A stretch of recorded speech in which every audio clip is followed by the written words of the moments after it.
யோகன், அம்மாவுக்கு கீதா பாட்டி இருக்காங்கல்ல, அவங்க அம்மா சின்ன பிள்ளையா இருக்கும்போது ஒரு பாட்டு பாடுவாங்க. அந்த பாட்டு என்னன்னு சொல்லி உனக்கு நான் சொல்லி தரவா? நீயும் பாடுறியா? ஓகே. மழை வருது மழை வருது நெல்லு வாருங்க, முக்காப்படி அரிசி போட்டு முறுக்கு சுடுங்க, ஏறு ஓட்டுற மாமாவுக்கு எண்ணி வையுங்க, சும்மா இருக்கிற மாமாவுக்கு சூடு வையுங்க. நல்லா இருக்கா? ஆயா அடிக்கடி இந்த பாட்டு அம்மாவுக்கு பாடுவாங்க, தெரியுமா? நீ பாடுறியா?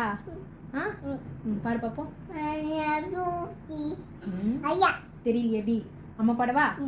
மழை வருது நெல்லு வாருங்க, முக்காப்படி அரிசி போட்டு முறுக்கு சுடுங்க, ஏறு ஓட்டுற மாமாவுக்கு எண்ணி வையுங்க, சும்மா இருக்கிற மாமாவுக்கு சூடு வையுங்க.